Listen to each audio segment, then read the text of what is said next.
incompetence in that office already. Don't rush. We are in control. Let me tell you a little. And some other people now, they have started fearing us that these people of ACFODE got the training of the ACFODE. They're really following us seriously.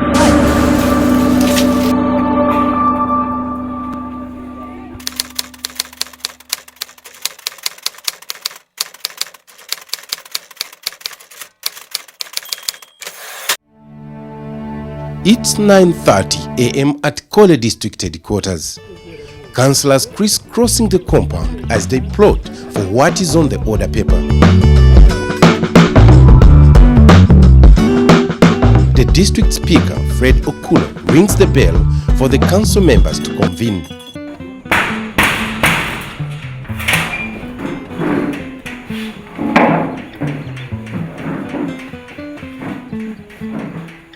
Satisfied with the quorum, the speaker sets the ball rolling. This business of shouting, pointing fingers seriously at somebody is not there. You just talk points and you sit down. The councillors begin to deliberate on issues that affect their electorate. Thank you, Mr. Speaker of the Great Council of Kole. Mr. Speaker, it is really very unfortunate that members of the executive, they are trying actually to undermine the integrity of this council. We council being supreme, we should have a say over the executives. That the executive really, they don't know their roles and responsibilities. And there is a lot of incompetence in that office already. Critical to note here is how they promote key aspects of good governance and gender accountability. Action for Development, with funding from Diaconia, implemented a project promoting gender accountability and good governance at the local government level in Lango sub-region. This project's main objectives were three. One, we wanted to promote and ensure that the elected leaders were able to know their roles and responsibilities as elected leaders. Two, wanted to see that there was an established mechanism of promoting good governance and accountability at the local level. And three, wanted to see an empowered citizenry that would be able to hold their leaders accountable. I must first of all begin by appreciating the intervention of ACFODE. I must say without the intervention of ACFODE, even I for one, I wouldn't be exactly what I am.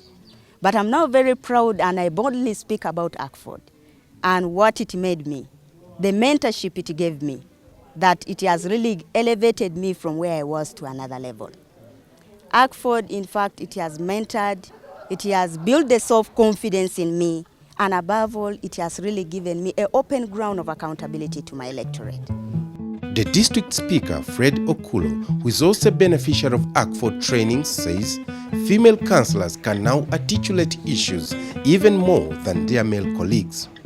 When we first came for this term, they were not performing.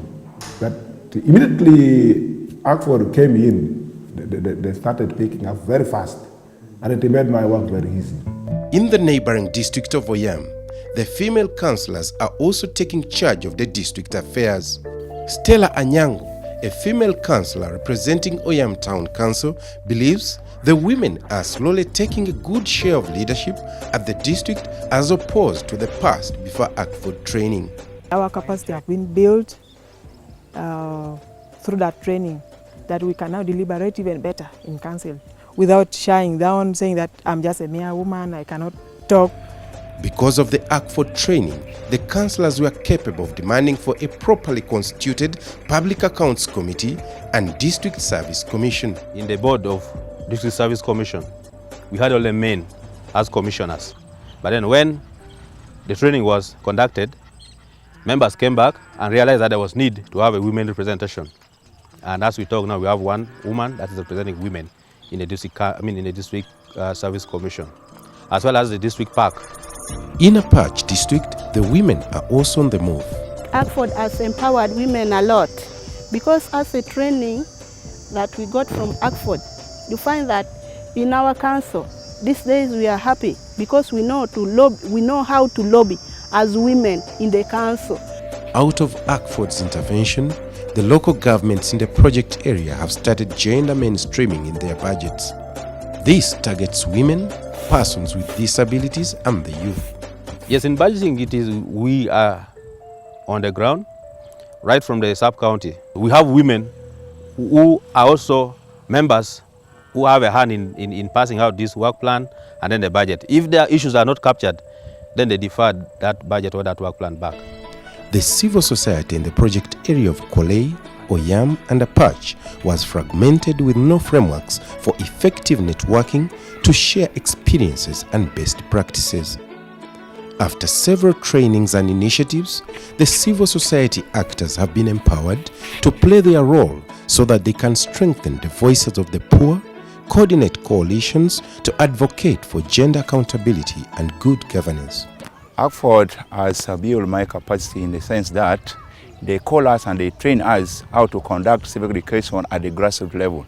So after the training, we came back here and we conducted civic education with the community around.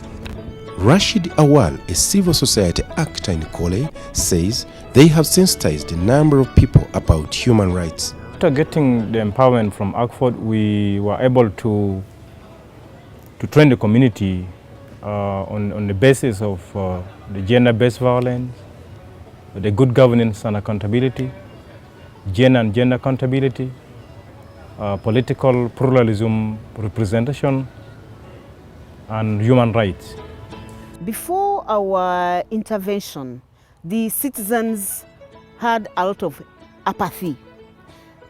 One, they also didn't know that as citizens they had a role to play in promoting good governance and promoting gender. There were also challenges of domestic violence, and there were also a lot of human rights violation.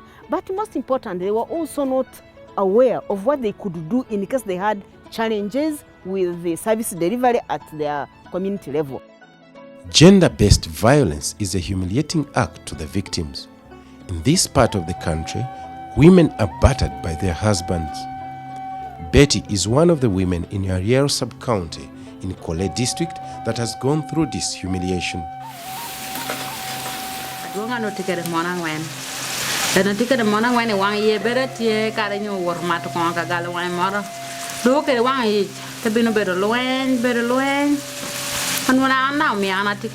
Civil society members of Ariel met her and discussed how she could possibly end her husband's violence.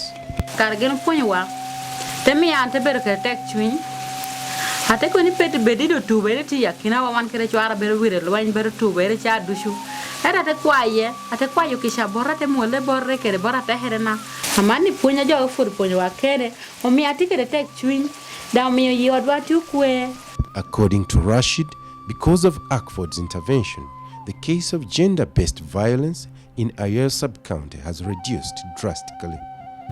We wanted them to come up with the issues affecting them. Then we polish with the knowledge we acquired from ACFODE.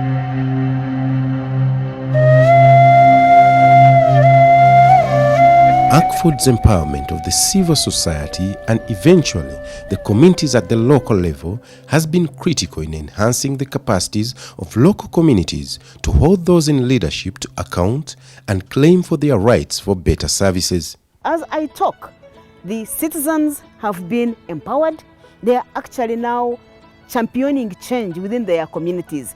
One, they have been able to halt services that are being not done properly. They have been able to question the elected leaders who do not deliver on their mandate. They have also been able to champion the promotion of rights of both men, women, and children. But they are also championing gender work at community level. In fact, for us at ACFODE, we call them champions of gender equality and good governance at community level. Before ACFODE came in, we were blind.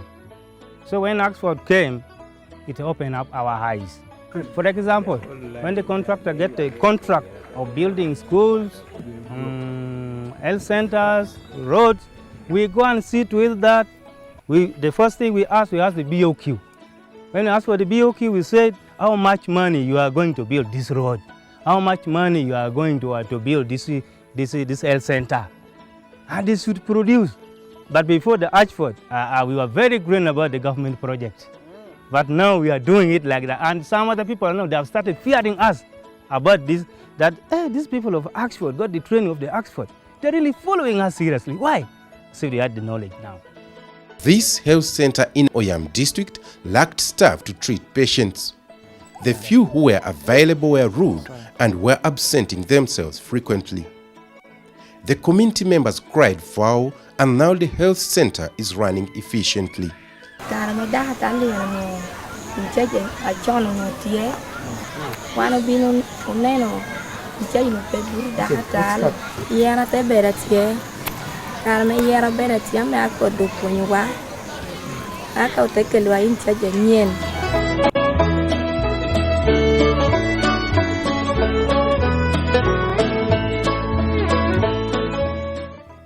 In Ibuja sub-county in Apac district, boreholes had all broken down and the women were trekking long distances to fetch water. The members also cited poor management of the water sources. The community tasked their leaders to repair all the boreholes and they reshuffled the management of these water points. The new administration was entrusted to women.